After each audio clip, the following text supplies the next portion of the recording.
रुचिता, बहन तुमने तो पूरा फर्श ही गंदा कर दिया। जरा अपनी बहन का भी थोड़ा ख्याल रखा कर। मैंने कितनी मेहनत से इस पूरे फर्श पर पोछा लगाया था।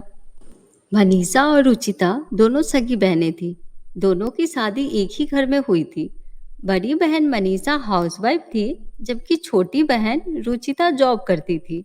एक शाम रुचिता ऑफिस से घर आती है तो वो सैंडल पहन के ही घर में आ जाती है।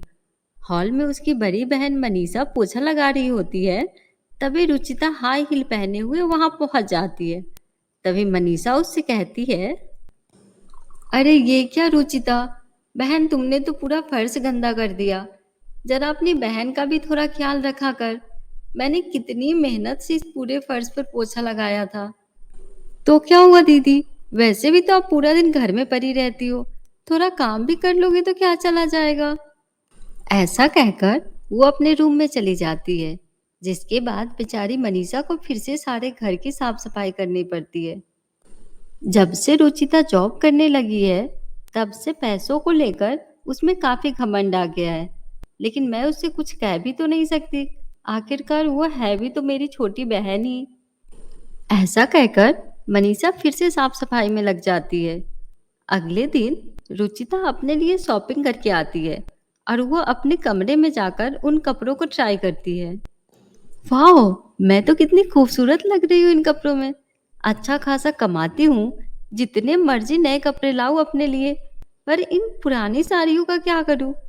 एक काम करती हूँ, मनीषा दीदी को दे देती हूँ। उसके बाद वो कुछ साड़ियाँ और पुरानी सैंडल ले जाकर मनीषा को देते हुए कहती है, दीदी ये मेरी कुछ साड़ियाँ हैं जिन्हें पहनना अब मैंने बंद कर दिया है। आप इन्हें पहन लेना। हमेशा आप ये फटी हुई साड़ियाँ पहनते रहती हो। खैर अब इसमें आपकी क्या गलती है। मैं समझ सकती हूँ कि जीजा इतना कमा नहीं पाते कि आपके शौक पूरे कर सके। थैंक्स रुचिता, ये साड़ियाँ तो है बहुत सुंदर, पर प्लीज़ इन्हें वापस ले जाओ, क्योंकि अगर मैंने इसे रख लिया तो तेरे जिया जी को बिल्कुल भी अच्छा नहीं लगेगा। उनसे जितना बन पड़ता है वो मेरे लिए करते हैं और मैं उसी में खुश हूँ। ओहो, इतना एटीट्यूड। खैर कोई बात नहीं, ये कपड़े ले जाकर मैं भिखारियों में बांट आऊंगी। कम से कम उनको कपड़ों की कदर तो होगी। फिर उन पुराने कपड़ों को ले जाकर मंदिर में बैठे भिखारियों को दे आती है। इसे कहते हैं कपड़ों की कदर करना। और एक वो मेरी घमंडी बहन, जिसके पास भले ही पहनने को फटे पुराने कपड़े हैं, लेकिन घमंड इतना है कि पूछो मत। शाम को जब रुचिता घर पहुंचती है तो मनीषा ने खाना बनाकर तैयार रखा हुआ होता है। वो फ्रेश होकर जल्दी से डाइनिंग टेबल पर आकर बैठ जाती है। आज तो मुझे बहुत तेज भूख लगी है। तभी उसकी सास रुचिता से कहती है, आजा मेरी कमाऊ बहू, देख तेरी बहन ने सारा खाना बनाकर तैयार रखा है। जैसे ही वो खाने का पहला निवाला खाती है तो उसके मुंह में कंकर आ जाता है। आह, ये क्या कंकर।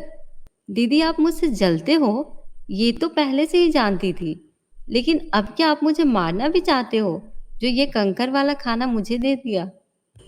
ये तो कैसी बात कर रही है रुचिता, तू तो मेरी बहन है, तो मैं तुझे क्यों मारना चाहूंगी। क्या मतलब इसका, कलमोही, तूने मुझे मारने के लिए इसमें कंकर डाले थे। अपनी सास को ऐसा करते देख उसकी छोटी बहन बड़ी खुश होती है। मैं सब जानती हूँ। तुझे पता है कि तेरी छोटी बहन तो सारा दिन काम पर रहती है और घर में बची मैं और तू। तो तूने सोचा होगा कि क्यों न इस बुढ़िया को रास्ते से ही हटा दिया जाए, ताकि फिर इस घर पर तेरा ही राज होगा। अब बिल्कुल गलत समझ रही है माँ जी, ऐसा कुछ नहीं है। अगर तूने फिर ऐसी गलती की तो मैं तुझे तेरे मायके भेज दूंगी। अरे वाह, मेरा तीर एकदम सही निशाने पे लगा है। मैंने तो ऐसे ही बहाना बनाया था। बेचारी मेरी घमंडी बड़ी बहन बेकार में डांट खा ली सासू माँ से। इसके बाद रुचिता मनीषा से कहती है, दीदी आप जल्दी से सारे खाने को फेंक दो और हम सब के लिए दोबारा से खाना बना दो। अच्छा छोड़ो, मुझे नहीं खाना बाप का खाना, मैं बाहर से ही कुछ ऑर्डर कर देती हूँ। हाय मेरी प्यारी बहू, बेचारी मनीषा रोते हुए सारा खाना फेंक देती है और बर्तन धोने लग जाती है। कुछ देर बाद बाहर का खाना आता है। रुचिता वो खाना खुद खाती है और उनमें से अपनी सास को भी देती है, लेकिन मनीषा को वो दोनों एक बार भी नहीं पूछती। बेचारी मनीषा बासी सूखी रोटी खाकर ही सो जाती है। ना जाने मेरी सास मुझसे इतनी नफरत क्यों करती है, जबकि मैं सारा दिन घर का काम करती हूँ। वही मेरी छोटी बहन से इतना लाड करती है। क्या सिर्फ इस वजह से कि मैं गरीब हूँ और नौकरी करके पैसे नहीं कमाती? काश मम्मी पापा ने अपनी गरीबी के चलते मेरा स्कूल नहीं छुड़वाया होता, तो आज मैं भी पढ़ी लिखी होती। ऐसे ही कई दिन बीत जाते हैं।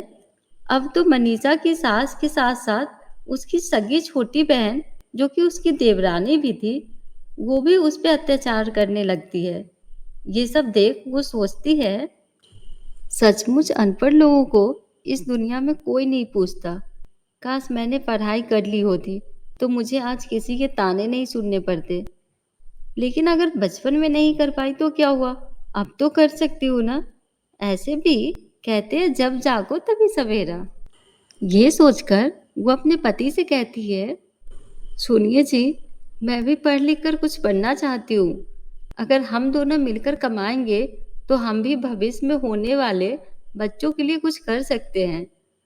उसकी बात सुनकर उसका पति मुकेश उससे कहता है, तुम बिल्कुल सही कह रही हो मनीषा। मैं सारा दिन मेहनत करके पैसा कमाने की कोशिश करता हूँ, लेकिन फिर भी इतना नहीं कमा पाता कि तुम्हारी कोई शौक भी पूरे कर सकूं। अब चिंता मत कीजिए जी, ऊपर वाले ने चाहा तो सब ठीक हो जाएगा। इसके बाद वो घर का सारा काम खत्म करके रात में थोड़ा थोड़ा करके पढ़ना शुरू करती है। इस बात की खबर ना तो उसकी बहन को लगती है और ना ही उसकी सास को। एक दिन रुचिता अपने पति आनंद से कहती है, आनंद, इस वीक हमारी वेडिंग एनिवर्सरी है और हम इसे खूब धूमधाम से मनाएंगे। अच्छा खासा सेलिब्रेशन करेंगे ताकि सभी रिश्तेदारों को पता चल सके कि हम जैसा अमीर कोई नहीं है। पर रुचिता, बेकार में इतना पैसा खर्च करने की क्या ही जरूरत है? तुम्हें तो पता है कि हम कितने मेहनत से पैसा कमाते हैं। उस पैसों को जोड़ने में कितना समय लग जाता है और कुछ घंटों की मस्ती के लिए हम इतना पैसा कैसे बहा दें? तुम तो अच्छी तरह जानती हो कि ये पैसा हमने अपने बच्चों के फ्यूचर के लिए जोड़ कर रखा हुआ है। तो क्या हुआ आनंद, हम फिर से इतना पैसा सेव कर लेंगे। हम अपने फ्यूचर के चक्कर में अपना प्रेजेंट तो खराब नहीं कर सकते ना। फिर आनंद भी उसकी बातों में आ जाता है और वो उसकी बात मान लेता है। फिर अपने एनिवर्सरी वाले दिन वो दोनों एक बहुत बड़े महंगे होटल में एक बड़ी सी पार्टी देते हैं। वो अपने इस बड़ी सी पार्टी में अपनी बड़ी बहन मनीषा को भी बुलाती है। अब पता चलेगा उसे कि मैं कितनी अमीर हूँ। मनीषा भी उस पार्टी में जाती है और वो रुचिता के लिए एक बड़े ब्रांड के ड्रेस गिफ्ट में लेकर जाती है। जब रुचिता वो ड्रेस देखती है तो वो अपनी बहन से कहती है, अरे ये क्या, ये तो बहुत बड़े और महंगे ब्रांड की ड्रेस है। इसे खरीदना आपकी हैसियत में तो नहीं है दीदी। कहीं किसी शोरूम में डाका तो नहीं डाल दिया ना आपने? नहीं, ऐसी कोई बात नहीं है रुचिता। बल्कि सच तो ये है कि मुझे एक बड़ी मल्टीनेशनल कंपनी में नौकरी लग गई है, जहां मेरी सैलरी पूरे 50,000 रुपये है। लेकिन ये कैसे पॉसिबल है? आपको तो पढ़ना तक नहीं आता था। हाँ, पर मैं कई दिनों से रात में पढ़ाई कर रही थी। जब सारी दुनिया मुझे अनपढ़ कहती थी, तब मुझे कोई फर्क नहीं पड़ता था। लेकिन जब तुम मुझे नाकामयाबी के चलते ताने देती थी, तब मुझे बहुत बुरा लगता था।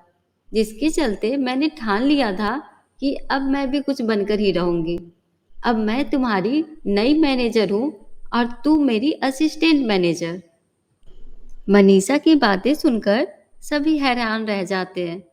तभी वहां उन दोनों का बॉस राजवीर मल्होत्रा आ जाता है और मनीषा की तारीफ करने लगता है। मैंने आज तक मेहनती और पढ़े लिखे लोग तो बहुत देखे हैं, लेकिन मनीषा की पढ़ाई में जो जुनून है, वो मैंने आज तक किसी में नहीं देखा। मुझे गर्व है कि आप जैसी होनहार लड़की हमारे साथ काम करेगी। Welcome to my company. ये कहकर वो वहां से चला जाता है। रुचिता, जो 2 साल से उस कंपनी में काम कर रही थी, वो एक बार भी अपने बॉस से मिल नहीं पाई थी। अपनी बड़ी बहन की वजह से ही वो आज अपने बॉस से मिल पाई थी। अपनी बहन की सफलता देखकर उसे अपनी गलती का एहसास होता है और वो मनीषा से माफी मांगती है। दीदी, मुझे अपनी गलती का बहुत पछतावा है। मैंने तुम्हारे साथ बहुत बुरा बर्ताव किया, लेकिन तुमने कभी मुझसे कुछ नहीं कहा। मुझे माफ कर दो दीदी। अरे बस कर पगली, अब रुलाएगी क्या? वैसे भी तू तो मेरी छोटी बहन है, तो मैं तुझसे नाराज कैसे हो सकती हूँ? मुझे गर्व है मनीषा कि तुम मेरी पत्नी हो। हाँ भाभी, आपने तो वो कर दिखाया जिसकी हमने कभी कल्पना भी नहीं की थी। We are proud of you भाभी। अपनी बड़ी बहू की कामयाबी देख उसकी सास का बर्ताव भी उसके प्रति बदल जाता है और अब वो अपनी दोनों बहुओं को एक समान समझने लगती है, जिसके बाद वो दोनों बहनें खुशी खुशी रहने लगती है। हेलो दोस्तों, तो कैसी लगी आप सभी को हमारी ये कहानी? अगर पसंद आई हो तो वीडियो को लाइक कर देना और चैनल को सब्सक्राइब करना मत भूलना। Thank you.